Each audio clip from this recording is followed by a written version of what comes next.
আমরা বেশ কয়েকদিন থেকেই আমাদের এখানে বেশ কিছু গাড়ি চুরি হচ্ছিল। 4 চাকার দুটো গাড়ি ভোটপট্টি এরিয়া থেকে চুরি হয়েছে এবং মোটরসাইকেলও চুরি হয়েছে, বাড়িও চুরি হচ্ছিল। আমরা পিসি পার্টি এবং ভোটপট্টির ওসি আমাদের থানার টিম আমরা কন্টিনিউ চেষ্টা করছিলাম যে হচ্ছে এই গ্যাংটাকে ধরার জন্য। আলটিমেটলি আমরা গত 27 তারিখে আমরা একটা চেস করে একটা টাটা এসি গাড়ি আমরা রিকভারি করতে পারি, যেটা আপনার বার্নিশ যে ময়নাগুড়ি রোড আছে সেই ময়নাগুড়ি রোডের ওখান থেকে। আনফর্চুনেটলি আমরা চেস করে সেই চোরটাকে তখন ধরতে পারি না, কিন্তু আমরা কনফার্ম ছিলাম যে চুরি করেছিল। কালকে আলটিমেটলি আমরা গিয়ে সেই চোরটাকে তার একটি গাড়ি সহকারে, যে দুটো গাড়ি চুরি হয়েছে তার মধ্যে একটা গাড়ি সহকারে আমরা মাথাভাঙা এরিয়া থেকে সেই চোরটাকে আমরা ধরি এবং তার সঙ্গে সেই গাড়িটাও রিকভারি করি। কীভাবে ধরলেন আর কি, মানে সোর্সটা? আমাদের যে এই মিঠুন রায়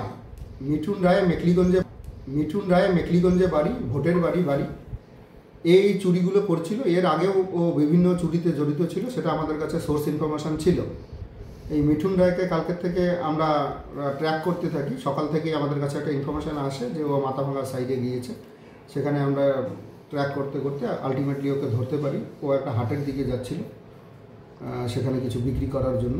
সেখানেই আমরা ট্র্যাক করে সেখানে আমরা ওকে ধরি এবং টাটা এসি গাড়িটা আমরা রিকভারি করেছি। যেই গাড়িগুলো চুরি করেছিল সেই গাড়িতে তো ফাস্ট্যাগ লাগানো ছিল, সেই ফাস্ট্যাগের কোনো সোর্স কি আপনারা সেখান থেকে? হ্যাঁ, সেগুলো আমরা ইনভেস্টিগেশনের জন্য সেগুলো আমরা ইউজ করেছি। গাড়িগুলো কোন দিক দিয়ে গিয়েছিল সেই সমস্ত ইনফরমেশন কালেকশন করেই আমরা ওকে ট্র্যাক করতে পেরেছি।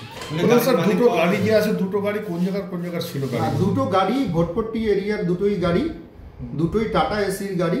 সেই গাড়ি দুটো গত 19 তারিখে একটা, আর একটা গাড়ি হচ্ছে 24-25-এর নাইটে।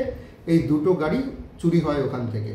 এই অল্প কয়েকদিনের ব্যবধানে দুটো গাড়ি চুরি হয়। দুটো গাড়ি আমরা রিকভারি করতে পেরেছি। কয়েকদিন আগে 27 তারিখে গাড়িটা রিকভারি করি, যেই গাড়িটা আপনারা মানে সেই সময় আমরা ধরতে পারিনি চোরটাকে। কালকে আমরা চোরটাকে ধরতে পেরেছি এবং এর মধ্যে এদের একটি গ্যাং আছে, ও স্বীকার করেছে, বেশ কয়েকজন আছে। এই মোটরসাইকেল চুরির কথা অলরেডি 5খানা মোটরসাইকেল চুরি ও ময়নাগুড়ি থেকে করেছে, সেটাও স্বীকার করেছে। এবং ও বিভিন্ন হাউস থেফট, যে সমস্ত বাড়ি চুরি হয় সেই বাড়ি চুরিগুলোর মধ্যেও জড়িত আছে।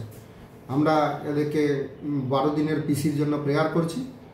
আমরা পিসি পেয়ে বাকি যে গ্যাং মেম্বার আছে এবং অন্যান্য চুরির যে সামগ্রী আছে, মোটরসাইকেল এবং অন্যান্য হাউস থেফটের যে সমস্ত জিনিস আছে সেগুলো রিকভারি করার চেষ্টা করছি। আজকেই তুলবেন তো? হ্যাঁ, আজকেই আমরা কোর্টে পাঠাচ্ছি। 12 দিনের রিমান্ডে প্রেয়ার করছি। স্যার, এই গাড়িগুলো চুরির পর কি করা হতো? মানে ব্যবহার মানে অন্য কোথাও বিক্রি করা হতো না, ও নিজেরা ইউজ করতো? আমরা এই দুটো গাড়িতে যেটা দেখতে পেলাম, এই গাড়ি দুটো, এর আগের গাড়িটা যেটা আমরা চেস করে ধরতে পারিনি, আমরা গাড়িটা পেয়েছিলাম। তাতে আমরা দেখতে পেলাম যে হচ্ছে ও নিজেই গাড়িটা চালাচ্ছিল এবং এই গাড়িটাও দেখলাম যে হচ্ছে ও নিজেই চালাচ্ছিল এই গাড়িটা, এবং গাড়ির নাম্বার প্লেটটা ও চেঞ্জ করেন। আর বাইকগুলোর ক্ষেত্রে? বাইকগুলো ও যেটা স্বীকার করেছে, বাইকগুলো ও কুচবিহার ডিস্ট্রিক্টের 2-1 জায়গায় ওরা বিক্রি করেছে।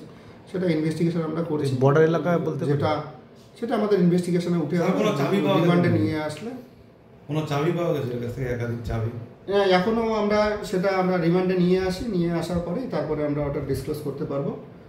আর যা রিকভারি হবে সেটা আমরা আপনাদেরকে সেটা জানি। আপাতত কি গ্রেপ্তার 1? হ্যাঁ, গ্রেপ্তার 1। আচ্ছা, আমাদের দুটো গাড়ি রিকভারি আছে, এটাই আছে। ঠিক আছে।